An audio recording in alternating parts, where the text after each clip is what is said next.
Ahmed. I am a member of the Somali community and a member of the Muslim community here in Winnipeg. In August this year, a few of us who are members of the Muslim community, a few leaders in the Muslim community from various mosques and ethnic associations, we got together to energize the Muslim community to vote in these federal elections. We know that we have a large population of Muslims living in Manitoba, but we want to make sure that our decisions count, and we want to make sure that our community contributes to making decisions in this country. We want to make sure that our voice is felt. So we decided to organize, number one, two forums where we have a large population of Muslims in the city of Winnipeg, in Winnipeg Centre and in Winnipeg South. We had a forum on October 17th at the Waverley Mosque, where we brought together the candidates and the Muslim community living in there to ask questions and to talk about issues that are important to the Muslim community. And we're holding this tonight on October the 19th at the Lord's Church to bring together the Muslim community, ask questions to the local candidates. The other thing that we have done is we have created a website called the Manitoba Muslim Vote, where we have a pledge form where people fill questions and essentially pledge to vote on Monday, the 21st of October. We are also distributing pamphlets and encouraging material that is encouraging the community to vote at the coming elections. We have been at different mosques distributing this material. We are partnering with the Canadian Muslim Vote that has provided various material to the community, and we're distributing this to the communities. We're also asking khatibs and the different mosques to encourage people to vote at the mosque every Friday, so that our community is energized to contribute and to vote, and leaders actually know that our community holds the balance in terms of voting. Thank you so much. With Bill 21 and how it's making it difficult for people in Quebec, and likely it's going to make it difficult for people across Canada.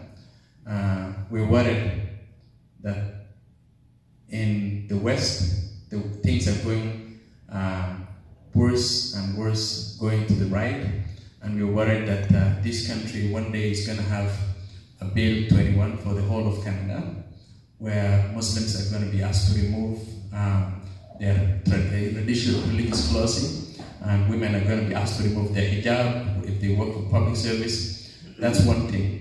And then the other thing is that all the leaders of the federal parties have avoided interfering in the Bill 21 issue in Quebec. Do you think the federal parties should interfere with what's happening in Quebec, and what's your party's position? Well, I mean, this is a charter issue. You have a right to your religious freedom. This absolutely, totally goes against the Canadian Charter. Our party, in terms of Bill 21, does recognize the National Assembly's right to pass legislation that governs Quebec. But unfortunately, in this particular case, it's actually infringing on charter, our own Canadian charter. I know for myself, I think allowing that kind of legislation that puts hate and discrimination into legislation, I think the buck needs to stop there. We need to work together to ensure that we can end this bill. It's absolutely right. Provinces have a right to make decisions, but even provinces don't have a right to make decisions that infringe on charter rights. This is something we've agreed upon in our country. These are rules in our country that we've agreed upon to abide by. This particular legislation infringes on that. And it's concerning. We see in Quebec Bill 21, and I don't think what you're saying is an alarmist statement at all. I think we see a growing trend of white nationalism around, certainly between the state States and Canada, and we need to take clear, strong, firm positions on any sort of legislation that infringes on people's human rights. And that also means the ability to practice one's faith. New Democrats believe that institutions must be secular, not people. Okay? And I think that's really critical. The Liberal government introduced changes to the refugee determination system earlier this year, where they decided that anybody who made a refugee claim in the United States or in Britain or in New Zealand or in Australia cannot make refugee claim in Canada, thereby bringing the third safe country agreement applicable across border, across even irregular crossings. What's the position of your party, and what do you tell our people? Well, our party acknowledges that there's real issues happening in the world right now, particularly in the States. Our party has said that we want to lift the third country safe agreement in light of a growing trend of hate, and certainly what we see in the States. I really feel disturbed by how asylum seekers are being stigmatized and stereotyped. The reality is Canada lets in very few refugees into this country a year. It's all political hype that is being perpetuated by white nationalists, whether they're in the States or they're in Canada. I don't think decisions that aren't based on fact rather than hype should be occurring. Bottom line. The other thing that we need to start thinking about when we're talking about asylum seekers and refugees, we've seen now climate change. We're in a growing climate emergency. Even in the city of Winnipeg, they're calling it the tree apocalypse. There's going to be countries around the world that are on the front lines of climate change. We need to account for that in terms of allowing people into Canada. We see whole parts of the world with the melting of glaciers, whole parts of the world going underwater. And we need to even change laws and regulations in regards to refugees to also accommodate this growing trend that's being impacted by the climate emergency. Hi, my name is Leah Gazan, and I'm the federal NDP candidate in Winnipeg Centre. We're here tonight in a discussion with members of the Muslim community talking about critical issues of our time: growing white nationalist movement, a crackdown on asylum seekers. What I've said tonight is that we need to crack down on white nationalists, not people fleeing from their countries for reasons of safety. We need to ensure that we heed the call by the NDP to get rid of the third country safe agreement in light of what's going on in the States and make sure that people are protected. We also talked about immigration and things like credentialing, how hard it is for people coming to this country, doctors, nurses, teachers, coming to Canada and not having their training and education recognized. Our party is committed to looking at that and working with provinces to reimagine a credentialing system that actually honors people's education and prior learning. This is critical. We need to support families, and we need to support families in real tangible ways, building more safe, affordable, accessible housing, ensuring that we are able to achieve universal pharmacare, dental care, eye care, hearing care, mental health care for all Canadians. More and more Canadians are living in poverty. This is not okay. And in Winnipeg Centre, 40.5% of kids live in poverty. More and more seniors are finding themselves in poverty. We need to address this.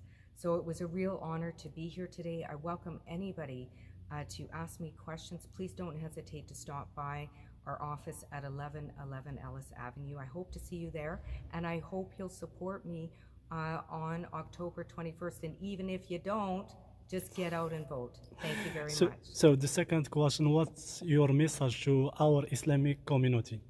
Well, I'm here to listen.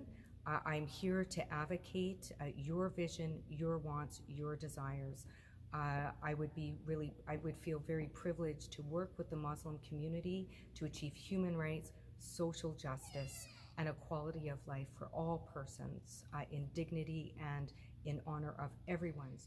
Recognize one of the things that we want to do is work on credentialing to ensure that there's changes made so that people's education that they're bringing from different parts of the world is recognized more in Canada. We plan to partner with provincial governments and municipalities to address some of these concerns. Refugees. We currently have what they call a refugee crisis. Our party, particularly with what's happening with the States and Trump. I don't remember a time in my life where I've heard such hateful rhetoric, where I've seen such cynical behavior in politics, where people are focused on others and not on issues. And with Trump, what it has done is it's opened up a Pandora's box of hate. It's not that that hate hasn't always been there, but it has allowed that hate to infiltrate institutions. Our party has committed to getting rid of the third country safe site. This is particularly critical for communities that are vulnerable to a growing white nationalist movement, particularly in the States and Canada, even in Canada. I've said to my friend, I think that this government need not crack down on asylum seekers.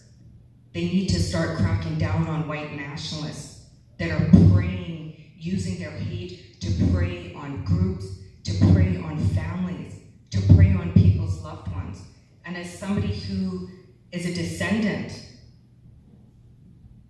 of a Holocaust survivor, which resulted in me not having an extended family, we must always stand up and speak courageously in the face of hate, in a loving way, with respect, and we must be firm.